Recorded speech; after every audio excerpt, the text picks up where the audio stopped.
அதி கனமழை எச்சரிக்கை விடுக்கப்பட்டிருக்கும் மாவட்டங்களில் 2229 முகாம்கள் தயார் நிலையில் இருப்பதாக தமிழக அரசு தெரிவித்திருக்கிறது. புயல் உருவாகும் சூழலில் நாகை, தஞ்சை உள்ளிட்ட மாவட்டங்களில் மீட்பு மற்றும் நிவாரணப் பணிகள் முடுக்கிவிடப்பட்டிருக்கின்றன.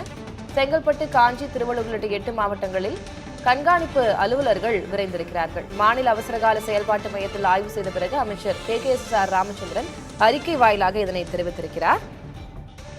இன்று செங்கல்பட்டு, விழுப்புரம், கடலூர், மயிலாடுதுறை, திருவாரூர் மற்றும் நாகப்பட்டினம் மாவட்டங்களில் 20 சென்டிமீட்டருக்கு மேலாக அதி கனமழை பெய்யக்கூடும் என்றும், சென்னை, திருவள்ளூர், காஞ்சிபுரம், அரியலூர், தஞ்சை ஆகிய மாவட்டங்களில் 10 சென்டிமீட்டருக்கு மேலாக மிக கனமழை பெய்யக்கூடும் என்றும் இந்திய வானிலை ஆய்வு மையம் தெரிவித்திருக்கக்கூடிய சூழ்நிலையில் அதி கனமழை எச்சரிக்கை விடுக்கப்பட்டிருக்கக்கூடிய இந்த மாவட்டங்களில் 2229 முகாம்கள் தயார் நிலையில் இருப்பதாகவும், புயல் உருவாகும் நாகை, தஞ்சை உள்ளிட்ட மாவட்டங்களில் மீட்பு மற்றும் நிவாரணப் பணிகளுக்காக குழுக்கள் தயார் நிலையில் இருப்பதாகவும் முடுக்கிவிடப்பட்டுள்ளதாகவும் பேரிடர் மற்றும் வருவாய் மற்றும் பேரிடர் மேலாண்மைத்துறை அமைச்சர் KKSR ராமச்சந்திரன் அறிக்கை வாயிலாக தெரிவித்திருக்கிறார்.